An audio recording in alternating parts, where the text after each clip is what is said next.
దినము మనందరికీ కూడా నిత్యానంద మహాప్రభు యొక్క ఆవిర్భావ తిథిని మనము సెలబ్రేట్ చేసుకుంటున్నాము. సో ఇదంతా కూడా ప్రభుపాదుల వారి స్పెషల్ కృప, మన ఆచార్యుల యొక్క కృప. మన ఆచార్యుల యొక్క కృప లేకుంటే మనము ఈ విధమైనటువంటి ఫెస్టివల్స్ సెలబ్రేట్ చేసుకోలేము. మనకు కూడా తెలియదు.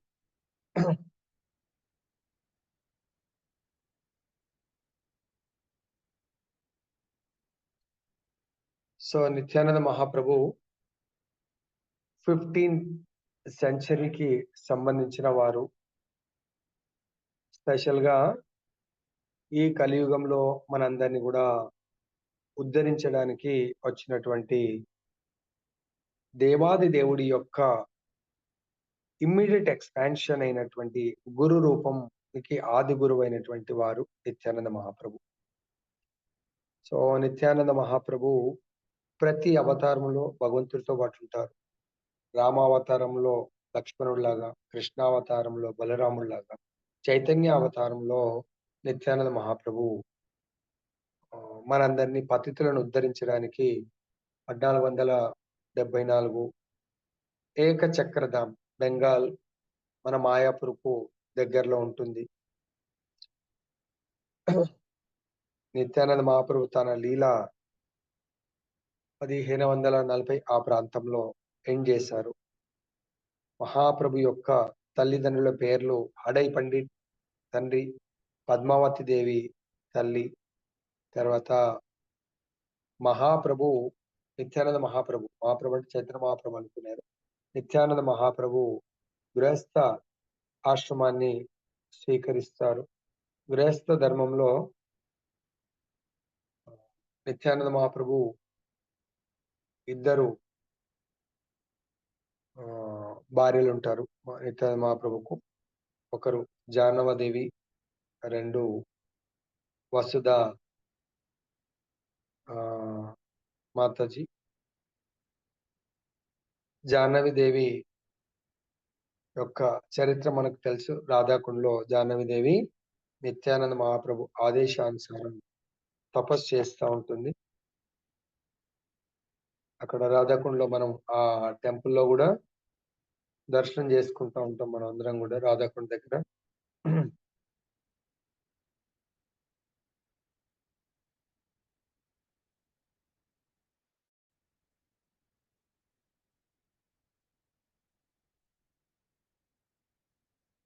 నిత్యానంద మహాప్రభు ముఖ్యంగా చైతన్య మహాప్రభు కంటే ముందు రావడం జరుగుతుంది. ఎందుకు?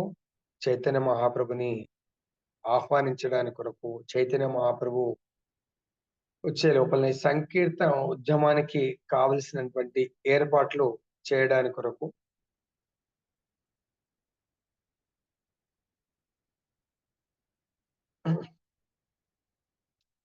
చైతన్య మహాప్రభు రావడానికి అద్వైతాచార్యుల వారు ముఖ్య కారకులు. అద్వైతాచార్యుల వారు వీళ్ళకంటే కూడా చాలా పెద్దవారు. నిత్యానంద మహాప్రభు మనందరం కూడా భగవంతుడు తన యొక్క జీవిత లీలల ద్వారా మనందరికీ ఆదర్శంగా ఉంటారు. 12 సంవత్సరాలు తల్లి తండ్రికి ఆనందాన్ని ఇస్తూ ఏకచక్రధాంలో నిత్యానంద మహాప్రభు గడపడం జరిగింది. నిత్యానంద మహాప్రభు 13వ సంవత్సరం ఉన్నప్పుడు వాళ్ళ ఇంటికి ఒక గురువు గారు రావడం జరుగుతుంది.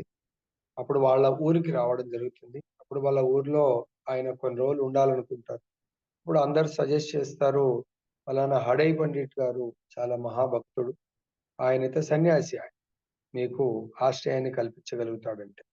అప్పుడు నిత్యానంద మహాప్రభు వాళ్ళ తల్లి తండ్రి ఆయనని ఆహ్వానించి వాళ్ళ ఇంట్లో ఆయన్ని పెట్టి సేవ చేస్తూ ఉంటారు.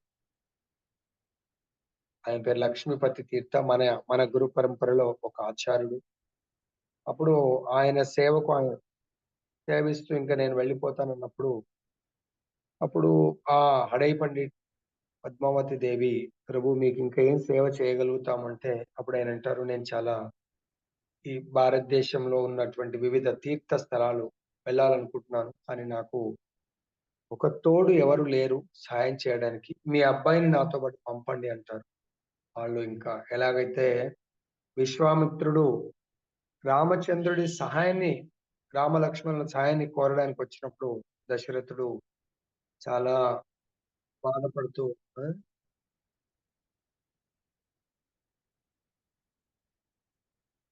సో, నేను పంపలేను, కావాలంటే నేనొస్తాను, అది ఇది ఎలా అయితే జరుగుతుందో, సో సేమ్ అదే సిట్యుయేషన్‌లో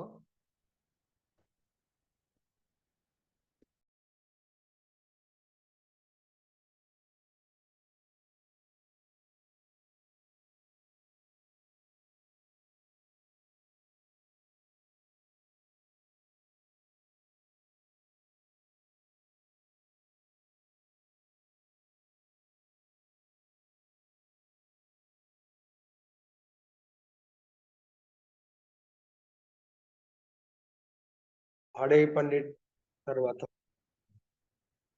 అడవి పండిట్ పద్మాదేవి మాతని అడగంగానే వాళ్ళు బాధపడుతూ, ఇంకా గురువుగారికి మాటిచ్చాం గాబట్టి, ఆ మాటని వాళ్ళు చాలా స్ట్రాంగ్, మంచి భక్తులు. మాట ప్రకారము నిత్యానంద మహాప్రభుని పంపించడం జరుగుతుంది. 12 సంవత్సరాల ఏజ్‌లో నిత్యానంద మహాప్రభు ఆ గురువు గారి ద్వారా ఒకరోజు, 2 రోజులు గాదు. మొత్తం సౌత్ ఇండియా, నార్త్ ఇండియా అన్నీ గూడా ప్రదేశాలు, పవిత్ర స్థలాలకు ప్రయాణం కొరకు వెళ్ళిపోతారు. చాలా ప్లేసుల్లో దర్శనాలు చేసుకోవడం జరుగుతుంది. ఆ క్రమంలోనే ఆహ్, మాధవేంద్రపురి, తర్వాత అద్వైతాచార్యుల వారు వీళ్ళందరూ గూడా పరిచయం అవ్వడం జరుగుతుంది. ఎవరికి? నిత్యానంద మహాప్రభుకు. So, South India, North India ఎన్నో వైష్ణవ ధామాలన్నీ గూడా దర్శనం చేసుకుంటారు. ఏ ఏజ్‌లో? ఎట్ ది ఏజ్ ఆఫ్ 12 వెళ్ళడం జరుగుతుంది. తర్వాత నిత్యానంద మహాప్రభుకు గూడా సంతానము వసుధ మాత ద్వారా వీరభద్ర మరియు గంగా దేవి అనే కుమార్తెలు గూడా ఆహ్, కలుగుతారు నిత్యానంద మహాప్రభుకు. అంటే గృహస్థ ధర్మాన్ని స్వీకరిస్తారు నిత్యానంద మహాప్రభు. కానీ ఆయన ముఖ్య ఉద్దేశ్యము మనందరం గూడా రాబోయే తరాల్లో చైతన్య మహాప్రభు గూడా గృహస్థ ధర్మాన్ని స్వీకరించారు అని ఇక్కడ నిత్యానంద మహాప్రభువు గృహస్థ ధర్మాన్ని స్వీకరించారు. మన ఆచార్యులు గూడా గృహస్థ ధర్మాన్ని స్వీకరించి, గృహస్థ ధర్మంలో మనం ఎలా ఉండాలి అనేది మనకు లీలలు చేసి చూయిస్తా ఉంటారు. సో, నిత్యానంద మహాప్రభు ఆయన మెయిన్ మిషన్ రావడం దేని కొరకు? హ్మ్. ఇక్కడ భగవంతుడి యొక్క సంకీర్తన ఉద్యమాన్ని ప్రచారం చేయడానికి రావడం జరిగింది. ఎవరు? నిత్యానంద మహాప్రభు, చైతన్య మహాప్రభు, అద్వైతాచార్య వీళ్ళందరూ గూడా. సో, దాంట్లో మనం గూడా రావడం జరిగింది. మన కర్మల్ని అనుభవించడానికి. కానీ ఇంత తెలిసిన తర్వాత మన కర్మల్ని అనుభవించడానికి అఫ్‌కోర్స్ మనం ప్రారబ్ధ కర్మల్ని తీసుకొని రావడం జరిగింది. ఆ ప్రారబ్ధ కర్మల్ని మనం అనుభవిస్తా ఉన్నాం. మరి ఈ ప్రారబ్ధ కర్మల్ని అనుభవిస్తున్నప్పుడు భగవంతుడి యొక్క లీలలు, కథామృతం ద్వారా మనము తెలుసుకోవాలేంటంటే, భగవంతుడు 12 సంవత్సరాల ఏజ్‌లో వాళ్ళ అమ్మా, నాన్న ఎవరి ద్వారా పంపించిండ్రు? ఉత్తమ భక్తుడి ద్వారా పంపిస్తే ఏ యాత్రలు తిరిగారు?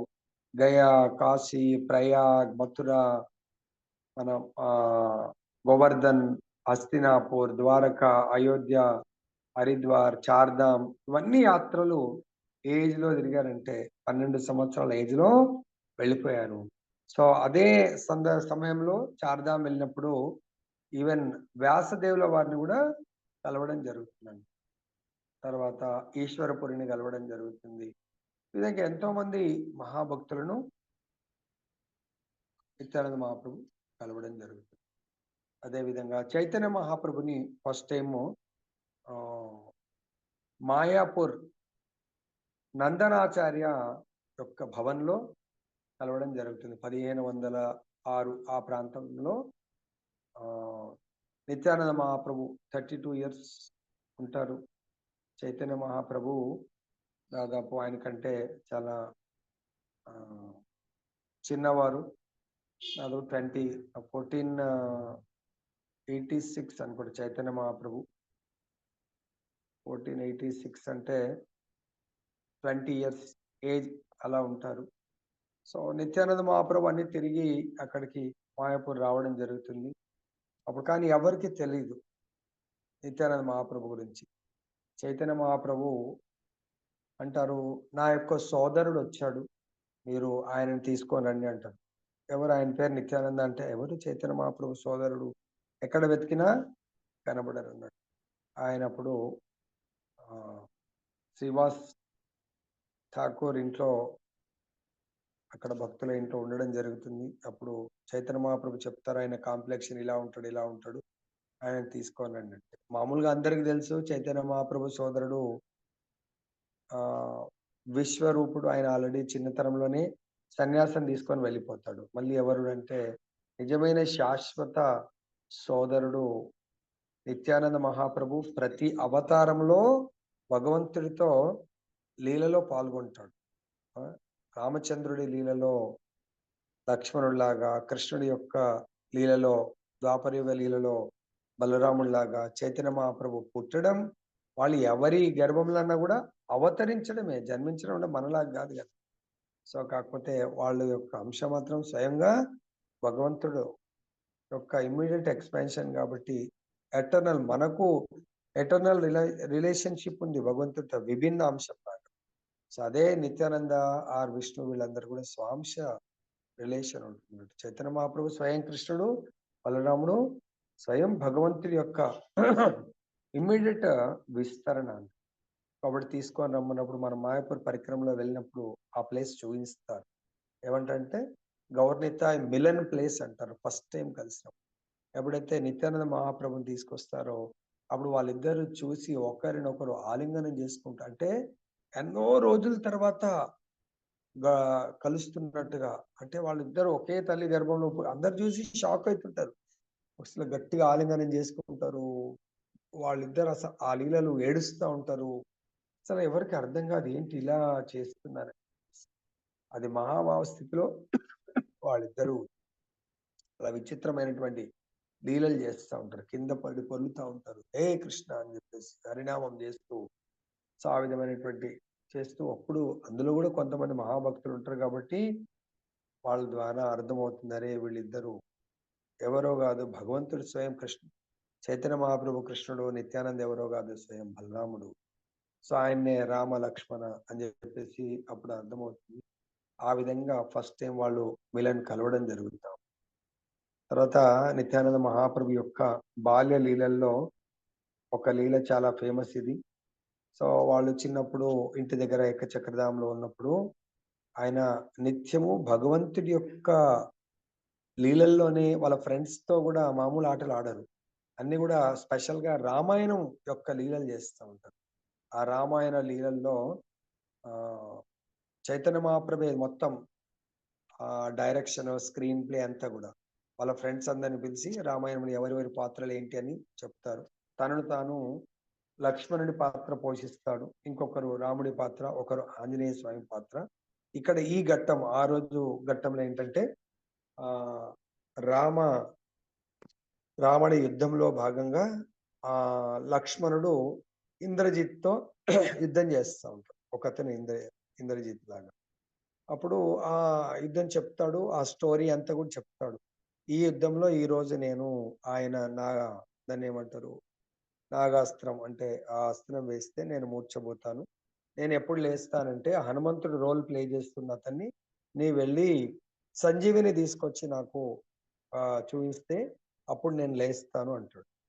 సరే ఇది ఇది ఏంటి ఒక డ్రామానే కదా అని చెప్పేసి ఆ డ్రామా చాలా అద్భుతంగా అందరు రోల్స్ చేస్తూ చేస్తూ ఈ యుద్ధము ఘట్టం వస్తుంది. వీళ్ళిద్దరు లక్ష్మణుడు మేఘనాథుడు యుద్ధం చేస్తారు.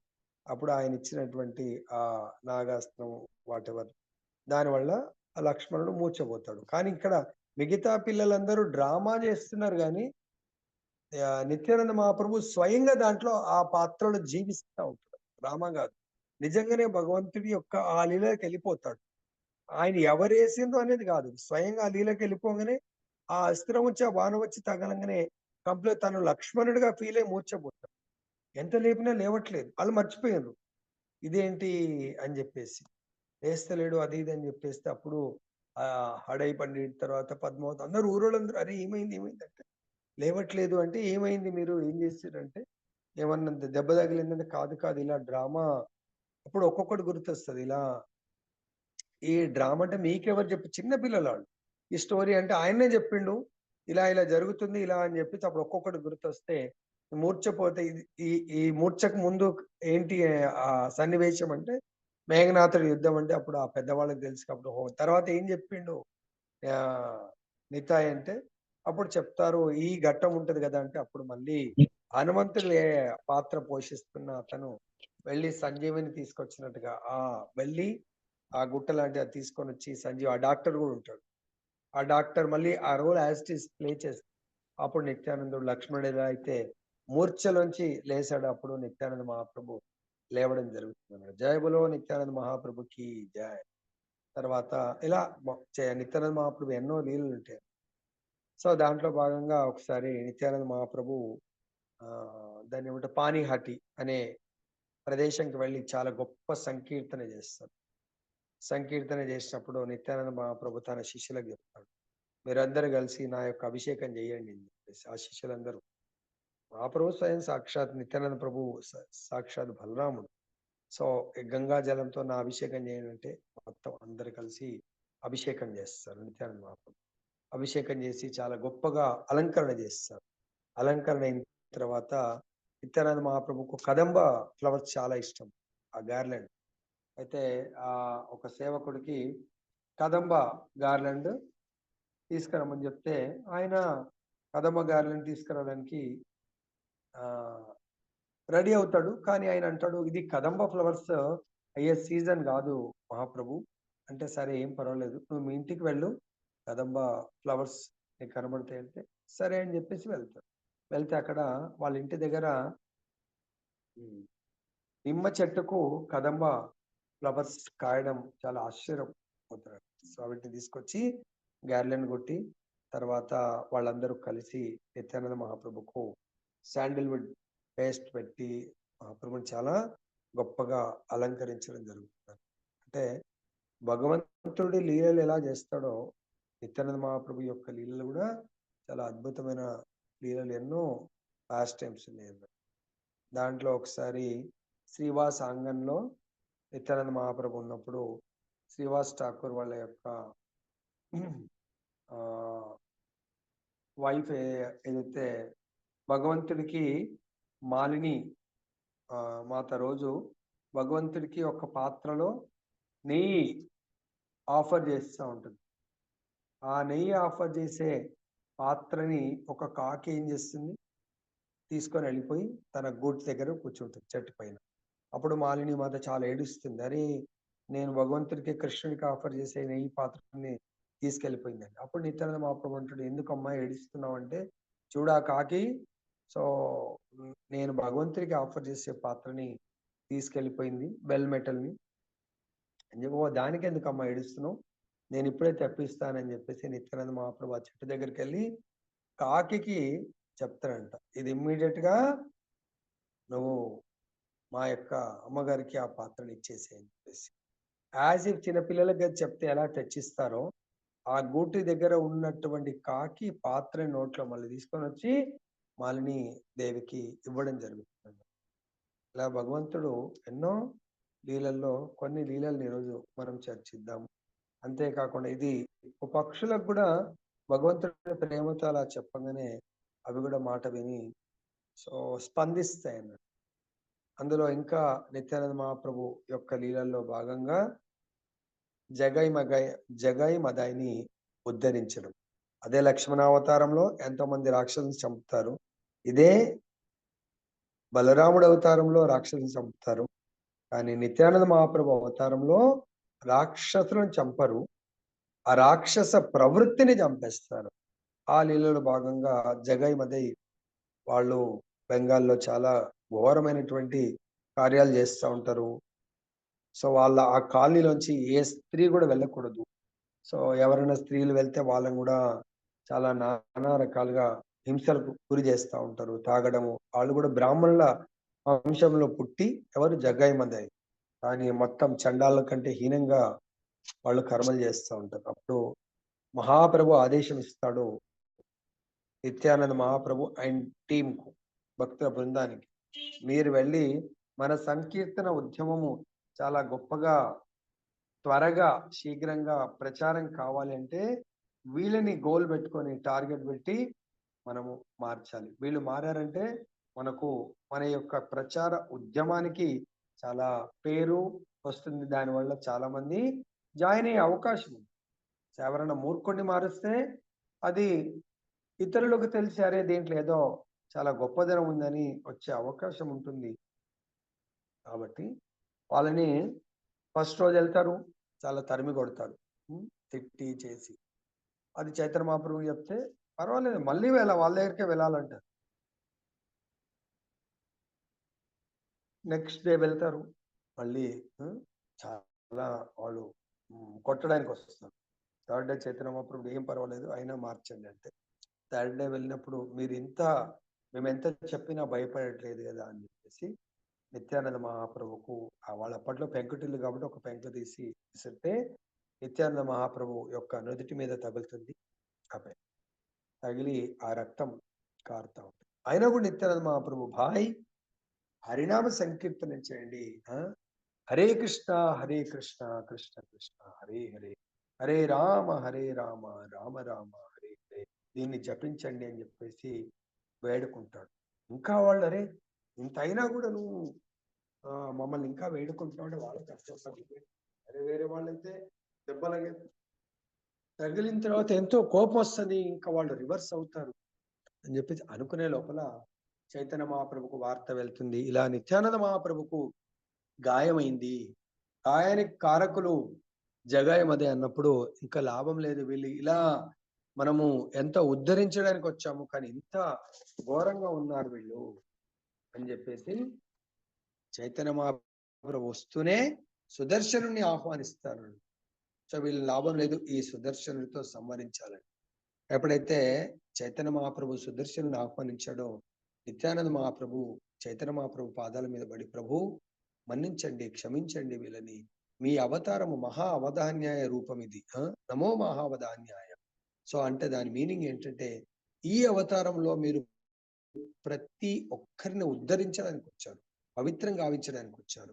ఈ అవతారంలో ఆత్మని దేహం నుంచి వేరు చేయడానికి కాదు, ఆత్మని ఈ దేహాన్ని ఏ విధంగా భగవద్ధామం వెళ్ళడానికి ఉపయోగించుకోవచ్చు అనేది మీరు ఈ దేహానికి సర్వీసింగ్ హరినామ సంకీర్తన ద్వారా దేహములో ఉన్నటువంటి అన్వాంటెడ్ మనకు పనికిరానటువంటి ఏవైతే ఈ దుష్ట బుద్ధులు, దుర్మార్గపు లక్షణాలు, దానవ లక్షణాలని వాటిని సంవరించడానికి, దానవ ప్రవృత్తిని సంవరించడానికి వచ్చినటువంటి మీ అవతారం కాబట్టి వీళ్ళని క్షమించండి, మన్నించండి అని వేడుకుంటే అప్పుడు అది చూసి వాళ్ళు కూడా చైతన్య మహాప్రభు పాదాల మీద పడిపోతే చైతన్య మహాప్రభు అంటాడు, మీరు నన్ను ఆశ్రయిస్తే నేను క్షమించలేను మిమ్మల్ని, మీరు ఎవరికైతే అపరాధం చేశారో ఆచార్యుడు నిత్యానంద మహాప్రభు ఆయన పాదాల మీద పడండి అంటే అప్పుడు వాళ్ళిద్దరు కలిసి నిత్యానంద మహాప్రభు పాదాల మీద పడి వేడుకుంటే అప్పుడు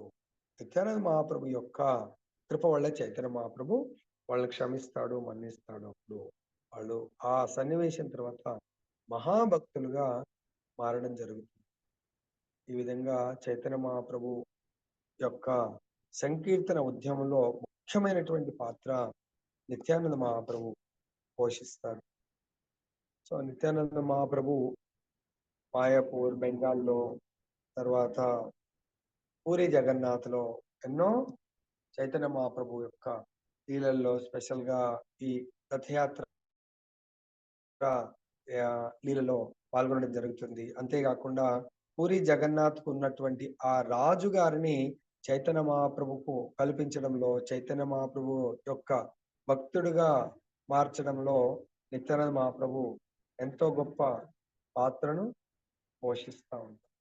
భగవంతుడు ఇక్కడికి వచ్చినా కూడా మనందరం కూడా ఆ భగవంతుడి యొక్క స్పెషల్ గా లీలలను మనము స్మరిస్తూ సో మనము భక్తిమయ జీవితంలో ఏ విధంగా ముందరికి వెళ్ళాలి అనే కోణంలోనే అనే దృక్పథంతో మనం భగవంతుడి లీలలను శ్రవణ కీర్తన చేసినప్పుడు మనం కూడా ఆధ్యాత్మికంగా ఎంతో ఉన్నతిని పొంది తర్వాత ఈ యొక్క జన్మ చాలించేప్పుడు భగవద్ధామానికి వెళ్ళాలంటే కేవలం మనందరి యొక్క ధర్మము గౌర్నితాయిల్ని ఒకవేళ స్మరించినట్లయితే తప్పకుండా కృష్ణ లోకానికి మనం సులభముగా వెళ్ళగలుగుతాము. జయ బోలో నిత్యానంద మహాప్రభుకి జయ, చైతన్య మహాప్రభుకి జయ, శ్రీల ప్రభుపాద్ की जय, श्री श्रीपाद गुरु महाराज की जय।